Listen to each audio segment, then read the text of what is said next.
So welcome to the uninfluencer. आपल्या गेल्या पॉडकास्टला तुम्ही सगळ्यांनी भरभरून प्रतिसाद दिलं, प्रेम दिलं, त्याच्याबद्दल खरंच तुमच्या सगळ्यांचे परत एकदा धन्यवाद. ह्यावेळेचा आपला पॉडकास्ट आणि स्टोरी खरंच खूप वेगळी आहे, इन्स्पायरिंग आहे.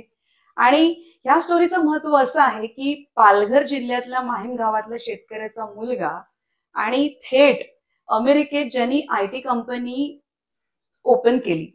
आणि ही जर्नी खरंच खूप वाखाणण्याजोगी आहे, प्रशंसनीय आहे. आणि त्याचं नाव आहे Amey Raut. He is a co-founder of OTET Infosystems.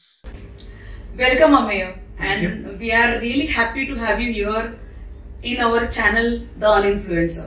मला पण खूप आज आनंद झाला की आज आपल्याला तुमच्याबरोबर एक इंटरॅक्शन करता येणार. थँक्यू. मला एक प्रश्न विचारायचा आहे तुला. अगदी अतिसामान्य साध्या घरातून आलेल्या शेतकऱ्याचा मुलगा आणि त्याची असामान्य स्वप्न आणि त्यात कोणीही मेंटर नाही आणि IT सारख्या एवढ्या मोठ्या क्षेत्राची निवड, मला खरंच खूप एक्साइटमेंट आहे जाणून घेण्यासाठी की नक्की काय. मला नक्की सांगायला आवडेल. प्रथमतः मी माझ्या आई वडिलांना ह्याबद्दल धन्यवाद देऊ इच्छितो, कारण आजपर्यंत मी जो कोणी आहे तो त्यांच्यामुळेच आहे. आई बाबांनी त्यांच्या लहानपणापासून खूप कष्ट केले. हालाकीच्या परिस्थितीमध्ये त्यांनी मोठे झाले. शेतीमधून त्यांनी स्वतःचं नाव कमावलं. राज्यस्तरीय पुरस्कार देखील त्यांना त्यावेळेला मिळाले. आणि त्यानंतर जरी परिस्थिती हालाकीची असली तरी त्यांनी आम्हाला कधीच कमी पडू दिलं नाही. आमच्या सगळ्या भावंडांना त्यांनी छान शिक्षण दिलं आणि त्याचमुळे मी इंजिनिअरिंग करू शकलो. त्याच्यानंतर पुढे US ला जाऊ शकलो. IT क्षेत्रात जाणं असं काही मला नक्की नव्हतं, पण लहानपणापासून मला एक बिझनेस चालू करायचा हे डोक्यात होतं. शेतकऱ्याचा मुलगा आणि आईला असं होतं की मी नेहमीच चांगलं शिकावं, इथून बाहेर पडावं गावातून आणि एक चांगला जॉब करावा हे आईचं स्वप्न होतं. पण माझं नेहमी असं होतं की एक बिझनेस सुरू करावा. आणि जेव्हा मी US ला गेलो, मी मास्टर्स कम्प्लीट केलं, त्यानंतर MBA कम्प्लीट केलं आणि पहिलाच जॉब मला रॉयल कॅरिबियन क्रूजच्या IT डिपार्टमेंटमध्ये लागला. आणि तेव्हापासून ऍक्च्युली माझ्या IT क्षेत्राला सुरुवात झाली. तिकडे मी ॲज अ बिझनेस अनालिस्ट म्हणून काम केलं. आणि त्यानंतर ब्लू क्रॉस ब्लू शील्ड ही second largest health insurance company आहे US मध्ये. तिथे मी as a business system analyst हे काम केलं. आणि मग तिकडे काम करत असताना मी बघितलं की इकडे कॉन्ट्रॅक्टिंग हे जास्त प्रमाणामध्ये होते आणि तिकडे मला संधी मिळाली की आपण पण स्वतःची IT कन्सल्टिंग कंपनी सुरू करू शकतो. आणि मी तेव्हा माझी 2013ला माझी स्वतःची IT कन्सल्टिंग कंपनी मी सुरू केली आणि तशी माझ्या IT क्षेत्राला सुरुवात झाली. पण मला हा विचारायचं आहे की म्हणजे जसं तू बोललास की US मध्ये तू 8 ते 9 वर्ष होतास मे बी त्यावेळेला, तर मला हे विचारायचं आहे की किती हार्डवर्किंग तुझ्यासाठी होती ती जर्नी. आणि जाणून घ्यायला खूप आवडेल आपल्या व्ह्युअर्सना की ही गोष्ट सुद्धा खूप इन्स्पिरेशनल आहे प्रत्येकासाठी, तुझं हार्डवर्क. तर त्याबद्दल तू काय सांगू इच्छितोस? US ला जाण्याच्या आधी 10वी नंतर मी हॉस्टेलला राहत होतो. सो हॉस्टेलमध्ये बऱ्याचशा मित्रांच्या सहवासात बऱ्याचशा चांगल्या गोष्टी शिकायला मिळाल्या. शाळेत असताना देखील शाळेतले जे शिक्षक होते त्यांच्या देखील माझ्या जडणघडणीमध्ये खूप मोठा वाटा आहे. आणि त्यानंतर जेव्हा मी US ला गेलो तेव्हा खरोखरच आई बाबांनी खूप सपोर्ट केला. मास्टर्ससाठी सगळा फीचा खर्च त्यांनी उचलला. पण जेव्हा MBA करायचं होतं परत पुढच्या 2 वर्षामध्ये, तेव्हा मी आई बाबांना सांगितलं की मी स्वतः फी भरणार आणि माझं MBA आहे ते पूर्ण करणार. त्यावेळेला मला ऑन कॅम्पस स्टारबक्सचा मॅनेजर होण्याची संधी मिळाली. मग त्यामध्ये असं होतं की 25 ते 30 मुलं असतात जी कॅफे पूर्ण मॅनेज करतात. सो त्यांना हायरिंग फायरिंग, तुमची स्टॉक मॅनेजमेंट, कशी प्रमोशन करायला पाहिजेत, या सगळ्या गोष्टी मला तिकडे शिकायला मिळाल्या. त्याचप्रमाणे फी भरणं हे ऑन कॅम्पसनी शक्य नव्हतं आणि त्याचमुळे मला बरेचसे काही ऑड जॉब करायला मिळाले. आणि जे इंडियन बिझनेस ओनर्स तिकडे जे US मध्ये आहेत त्यांच्याकडून मला त्यावेळेला बऱ्याचशा गोष्टी शिकायला मिळाल्या. म्हणजे मी त्यांच्याकडे जरी काम करत असलो तरी ते काइंड ऑफ माझ्याकडे मेंटर होते आणि त्यांनी मला बऱ्याचशा गोष्टी शिकवल्या. काही गोष्टी मी त्यांच्याकडून न कळत शिकत गेलो आणि त्या गोष्टींचा फायदा मला पुढे पुढे होत गेला. म्हणजे आपण नेहमीच म्हणतो की तुमचा जो स्वतःचा एक्सपिरियन्स असतो तो तुम्हाला बऱ्याचशा गोष्टी शिकवून जातो. आपण इंडियन संस्कृतीमध्ये आई वडिलांच्या सावलीत नेहमी राहतो, पण जेव्हा आपण बाहेर पडतो तेव्हा आपल्याला स्वतःलाच ती पंख फुटतात आणि आपणच काही गोष्टी करायला लागतो आणि आत्मसात करतो. आय थिंक तेच माझ्याबद्दल झालं आणि त्यामुळे मी आज इथपर्यंत पोहोचू शकतो. म्हणजे मी नक्कीच म्हणेन की तुझं लाईफ खूप ऍडव्हेंचरफुल आणि एक्सपेरिमेंटल होतं. हो नक्कीच. म्हणजे शाळेपर्यंत आई वडिलांबरोबर, मग नंतर हॉस्टेलचं लाईफ आणि मग नंतर डायरेक्टली आउट ऑफ कंट्री आणि मग सगळ्या गोष्टी स्वतःच करणं आणि त्यानंतर तिकडे बाहेर असताना बिझनेस चालू करणं. सो आय थिंक नक्कीच एक्साइटिंग होता, पण मजा आली या सगळ्या गोष्टी करताना. सौम्य, तुला मी नेहमी बघत आली आहे, तू अगदी साधेपणाने राहतो. म्हणजे साधी राहणी आणि उच्च विचारसरणी ही म्हण खरंच तुझ्यासाठी योग्य ठरेल. तर मला हे विचारायचंय की तुझं बालपण, आई वडिलांनी दिलेले संस्कार आणि घरचं वातावरण हे किती पोषक होतं आणि ह्या सगळ्या गोष्टींनी तुला किती घडवलंय? ह्यामध्ये कसं असते की आई वडील यांचा जो रोल असतो आपल्या जडणघडणीमध्ये तो खूप महत्त्वाचा असतो. मी स्वतःला भाग्यवान समजेल ह्यामध्ये की मला जे माझे आई वडील आहेत तसे आई वडील मिळाले आणि त्यामुळेच मी घडू शकलो. मी देवाला पण प्रार्थना करेल की सगळ्यांना असेच आई वडील मिळून दे. त्यांनी इतके कष्ट केले आणि नेहमी मी आईबाबांना बघत आलोय की कोणतं पण काम करताना त्यामध्ये स्वतःला झोकून द्यायचं. म्हणजे बाबा जेव्हा एरवी बाहेर असतात तेव्हा ते पांढरा शर्ट नेहमी घालतात, एकदम कडक इस्त्रीचा, आणि जेव्हा ते वाडीत जातात तेव्हा जर कोण वाडीत त्यांना बघायला गेलं तर असं वाटतं की हा वाडीतला मजूर आहे का. सो मी ते आधीपासून त्यांचं बघितलंय की जर आपल्याला काही परिश्रम करायचे असतील, काही एखादी गोष्ट अचीव करायची असेल तर त्याच्यामध्ये ते झोकून द्यायला पाहिजे, तेव्हाच आपल्याला काहीतरी चांगलं आउटपुट त्यामागे मिळते. हे मी बाबांकडून शिकलो. आई बाबांनी खूप प्रेमाने आम्हाला वाढवलं, कधीच कोणत्या गोष्टीची कमी पडून दिली नाही. आता आपल्याला गावामध्ये देखील सगळ्या गोष्टी उपलब्ध आहेत, पण ज्या वेळेला मी शाळेत होतो त्यावेळेला मुंबईवरून किंवा दादरवरून एखादी गोष्ट आम्हाला कपडे पाहिजेत किंवा काही खाऊ पाहिजे ते घेऊन येण्यापासून सगळे लाड आमचे त्यांनी पुरवलेले आहेत. शिक्षणाच्या बाबतीत त्यांनी आधीपासूनच सांगितलेलं आम्हाला की तुम्हाला शिक्षण चांगलं घ्यायचं आहे, आम्ही तुम्हाला कुठेच कमी पडून देणार नाही आणि तुम्हाला इकडे निघून पुढे जायचं आहे.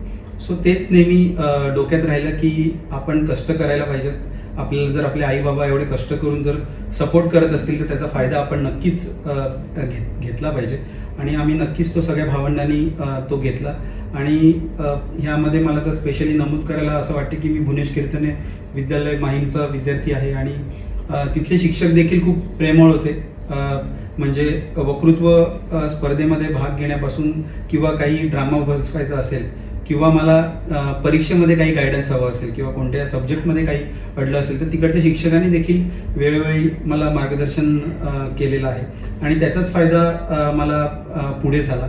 आणि तुमचा जो क्वेश्चन होता की साधं राहून पण आपण कसं मोठं होऊ शकतो, तर आपण या छोट्या छोट्या गोष्टीतून आपल्या एक्सपिरियन्समधून शिकत असतो आणि जर आपण आपले विचार चांगले ठेवले आणि जसं मला माझ्या बाबांनी नेहमी सांगितलं की आपण किती पण मोठं झालं तरी आपण मोठं आहे ते दाखवण्यापेक्षा आपण दुसऱ्यांना किती मदत करू शकतो हे खूप महत्त्वाचं त्यांनी मला शिकवलेलं. त्यामुळे म्हणजे मी बाबांना पण बऱ्याच वेळा बघितलेलं आहे की ते आमच्या वाडीतला कोण मजूर असो किंवा जर कोणी एखादा फोन जरी केला की मला ह्या गोष्टीची गरज आहे किंवा त्यांचा टाइम हवा आहे की अरे इथे मला ही गरज आहे, तर हे मी आईबाबांकडून शिकलेलं आहे. ते प्रत्येकाच्या सुखदुःखात नेहमी तिकडे सहभागी असतात.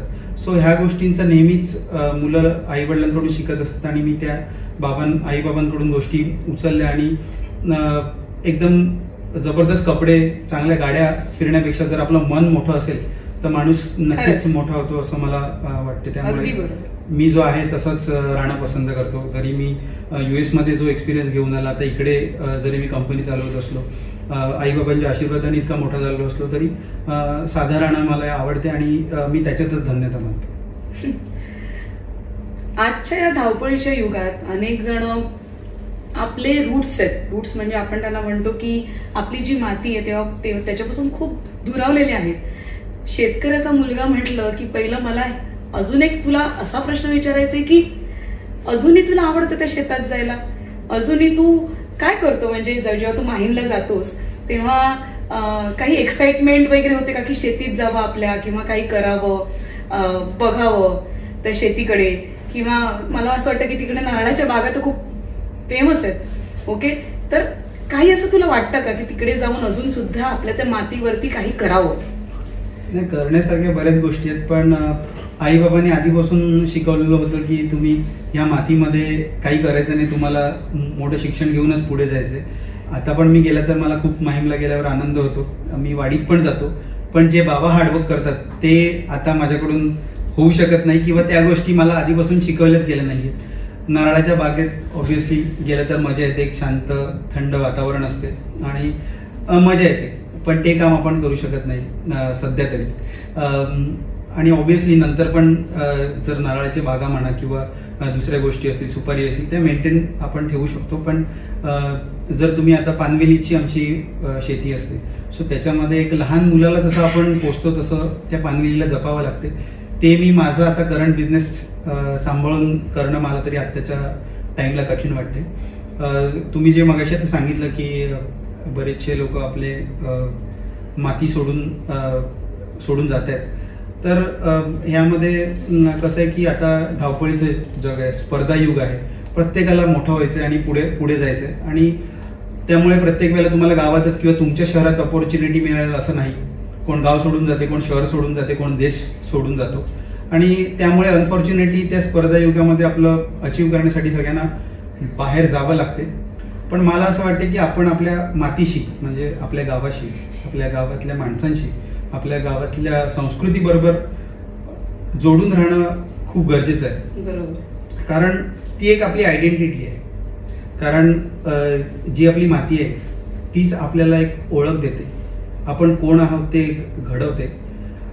जर आपण त्या मातीपासून दूर जात असू तर मला असं वाटते की आपण आपली स्वतःची आयडेंटिटी घालवत आहोत असं मला वाटते.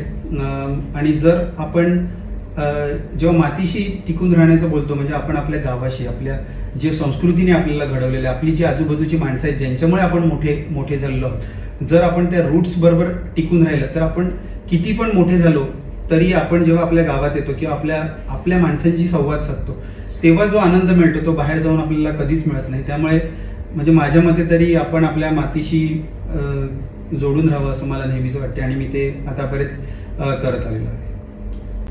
सो मला अजून तुझं कौतुक वाटतं की OTET इन्फोसिस सिस्टम. हो, बरोबर आहे. तर OTET इन्फोसिस सिस्टम ह्या तुझ्या कंपनीने तब्बल मला वाटतं 8-9 देशामध्ये सतत काम करते.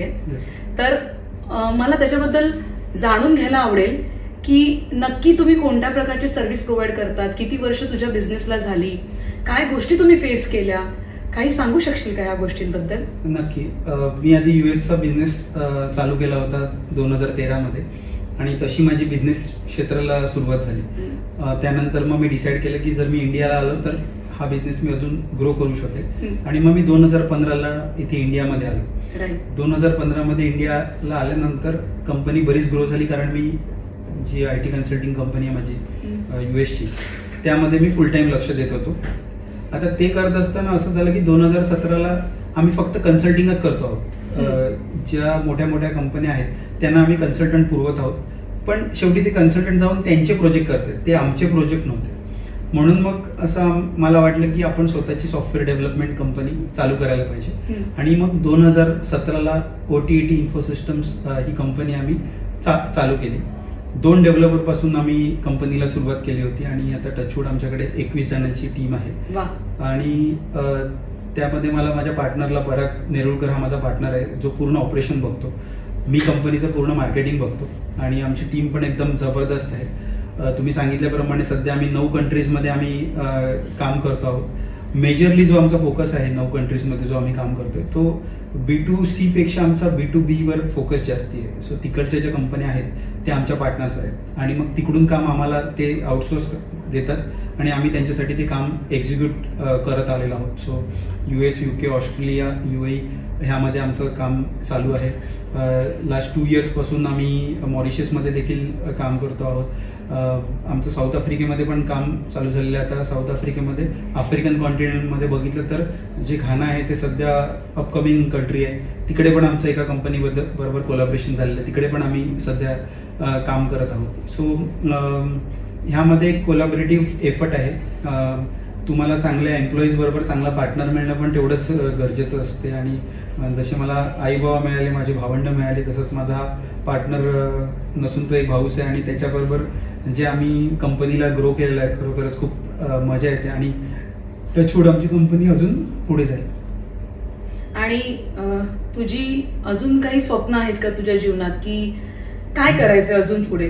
OTET तर आहेच, नो डाऊट, पण इन टर्म्स ऑफ समाजाला तुला अजून काही द्यायचं आहे का?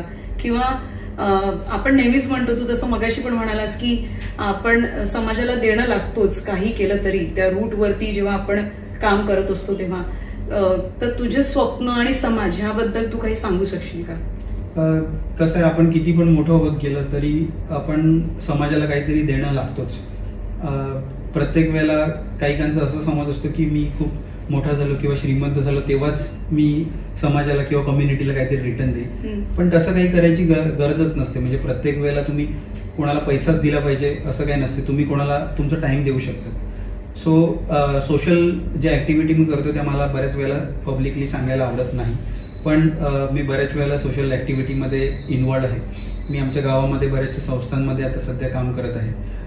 रोटरी क्लब ऑफ पालघरचा मी गेले 4 वर्ष मेंबर आहे. त्या माध्यमातून पण मी बऱ्याचशा सोशल गोष्टी करतो. रोटरी क्लबनी पण बऱ्याचशा गोष्टी मला ऑर्गनायझेशनच्या बाबतीत कशा असतात, कसं राहायला पाहिजे, कसे मोठे मोठे प्रोजेक्ट एक्झिक्यूट करायला पाहिजे, त्या गोष्टी मला बऱ्याचशा शिकायला मिळाल्या. आणि माझं तेच स्वप्न म्हणजे ही जी कंपनी आहे OTET ती मोठी करायची. एक म्हणजे कधी कधी अभिमान वाटतो की आपल्यामुळे जर दुसऱ्या फॅमिली चालत असतील तर तो एक अभिमान आहे. म्हणजे जरी माझे बाबा तिकडे शेतकरी असले तरी त्यांनी पण जेव्हा आमच्याकडे कारली मिरची लावायची तेव्हा 50-50 माणसं कामाला असायची. सो शेवटी आपण कोणाची तरी फॅमिली आपल्यामुळे रन होते आहे, फॅमिली एक पोचली जात आहे. सो त्याचा एक आनंद वेगळाच असतो. सो OTETला आम्हाला पुढे अजून ग्रो करायचं आहे, अजून मॅन पॉवर वाढवायची, अजून चांगले मोठे प्रोजेक्ट करायचे. आणि एक OTETचं नाव पण एक कोणीतरी विचारलं की OTET इन्फोसिस्टम माहीत आहे का, तर हो माहीत आहे, असं एक ड्रीम आहे गोईंग फॉरवर्ड. अमेय, मला खरंच खूप कौतुक आहे तुझं, तुझ्या आई वडिलांचं, की तुला खरंच खूप छान संस्कार दिले त्यांनी. तू तसाच साधा, सोज्वळ, सरळ आहेस. म्हणजे मी नेहमीच तुला बघते. दुसरी गोष्ट, OTETला घेऊन जी तुझी स्वप्न आहेत ती नक्कीच पूर्ण होणार आहे. आणि खरंच आमची टीमच्या तुझ्यासाठी शुभेच्छा आहेत. आणि तू आज वेळात वेळ काढून जो इकडे आलायस ना, खरंच खूप धन्यवाद तुझे. Thank you. So thank you so much. मला तुम्ही आज इकडे बोलावलं आणि तुमचा देखील मला इकडे टाईम दिला आणि माझी जी इंटरव्ह्यू घेतली त्याबद्दल तुमचं आणि तुमच्या टीमचं धन्यवाद. तुमची जी कंपनी आहे द अनइन्फ्लुएन्सर, त्याला देखील खूप खूप शुभेच्छा. तुमच्या पण कंपनी अशीच खूप मोठी हो आणि त्याचं नाव सगळीकडे हो आणि त्याला खूप सारे फॉलोअर मिळो अशी मी ईश्वरचरणी प्रार्थना करतो. धन्यवाद. थँक्यू.